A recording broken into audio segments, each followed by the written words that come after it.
Assalamualaikum warahmatullahi wabarakatuh. Semangat pagi anak-anak sekalian. Bagaimana kabar hari ini? Mudah-mudahan sehat selalu ya. Pak Guruan doakan selalu diberikan perlindungan oleh Allah Subhanahu wa taala dan mendapat ridhaannya.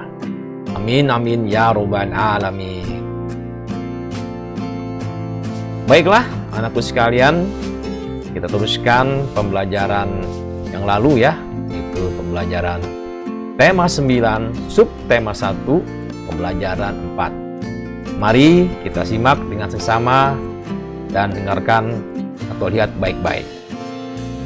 Baiklah, kita mulai saja dengan buatan pembelajaran ilmu pengetahuan sosial, yaitu kenampakan alam Indonesia.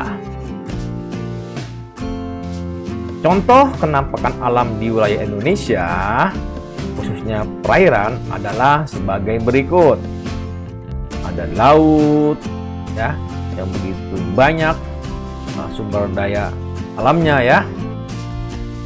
Ada sungai, ada danau. Nah, ketiga ini merupakan contoh kenampakan alam yang ada di Indonesia, terutama perairannya ya. Kemudian contoh kenampakan alam di wilayah dataran.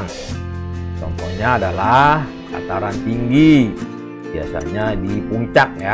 Ya, dari Gunungan Bogor itu biasanya ada tuh. Nah, itu adalah contoh-contoh kenampakan alam. Nah, ini dimanfaatkan oleh para penjuru payung ya.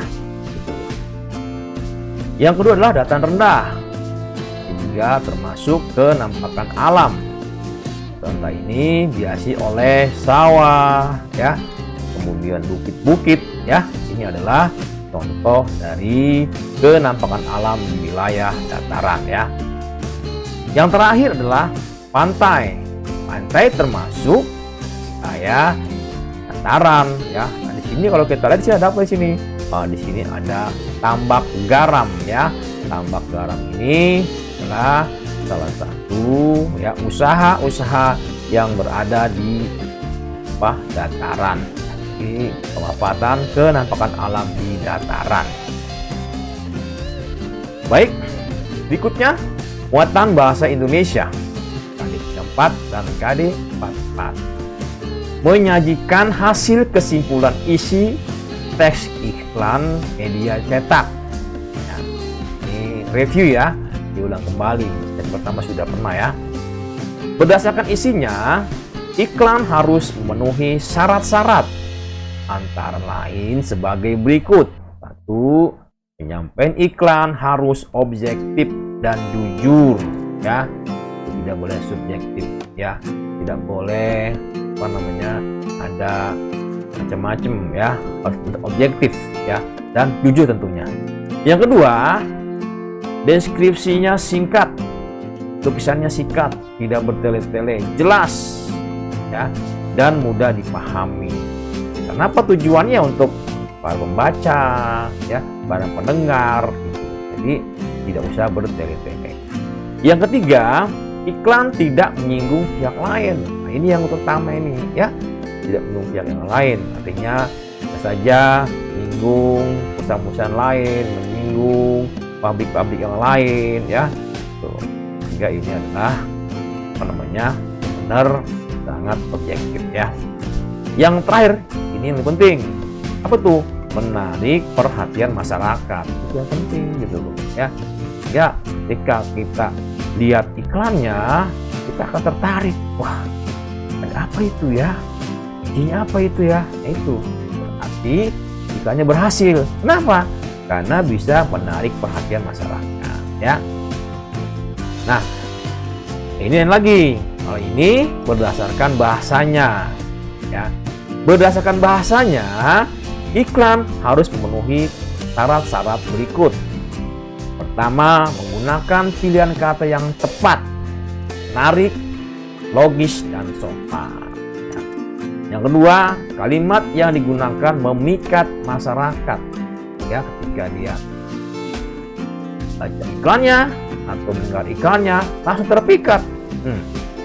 Bagus nih barangnya nih ya, Jadi bagus di penawarannya nih gitu, logis, tidak berandai-andai, tidak bermacam-macam, bahkan menipu ya.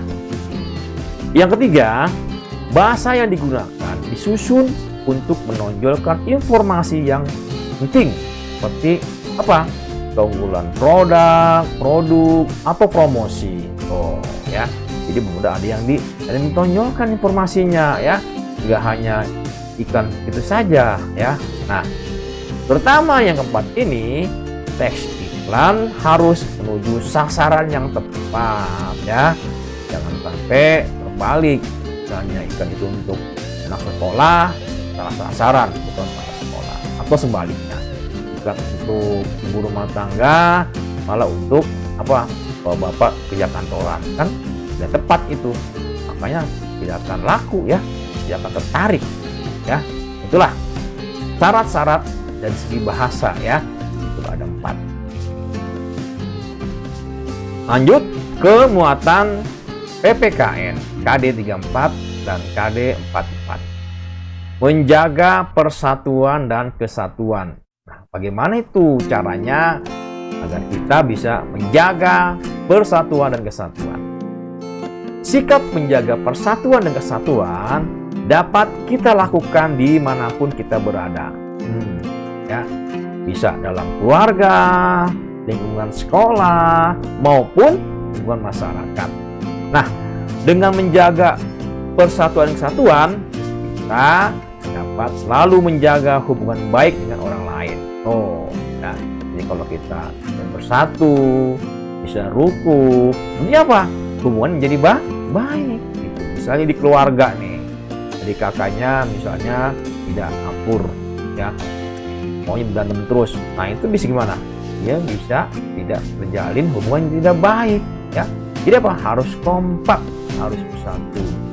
Bagaimana kalau lingkungan sekolah? Juga sama dengan teman-teman kamu, ya, dengan para penjaga sekolah harus rukun. Dengan apa lagi? Dengan bapak ibu guru, ya. Terus bagaimana dengan masyarakat, ya, dengan tetangga, ya, dengan teman-teman tetangga, biar kita apa? Jadi akur. Sudah akur, hubungannya menjadi baik dengan orang lain gitu.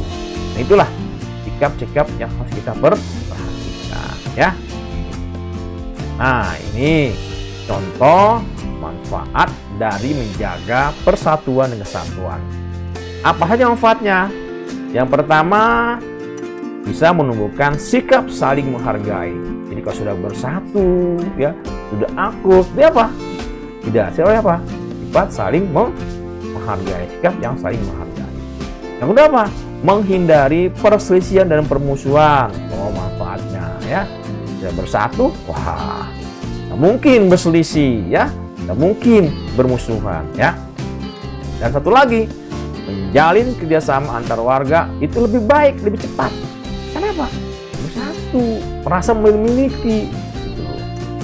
Ketika RT-nya mengundang untuk kerja bakti, tidak ada alasan. Misalnya, Pak Rio, nanti besok kerja bakti ya. Siapa RT? Nah, kenapa? Karena Pak Rio ini juga merasa bersatu, merasa akur gitu, ya. Jadi lebih mudah untuk memecahkannya, merasa memiliki di daerah itu, ya.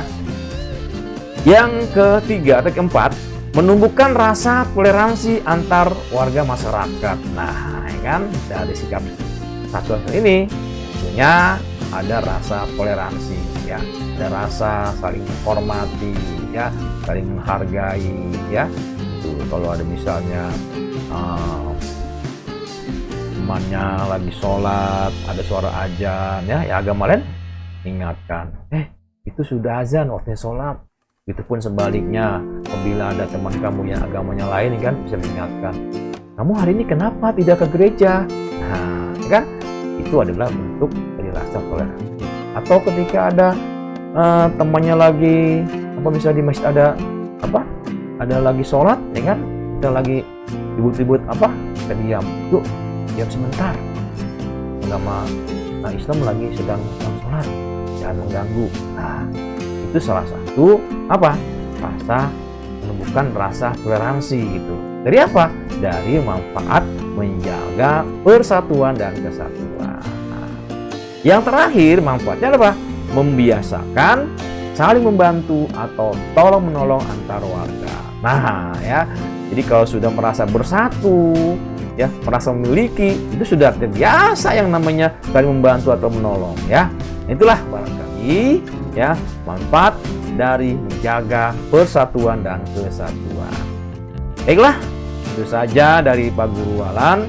Mudah-mudahan hari ini ilmunya bermanfaat ya buat kehidupan sehari-hari. Dari Pak Guru Walan cukup sekian. Assalamualaikum warahmatullahi wabarakatuh. Semangat, merdeka, belajar.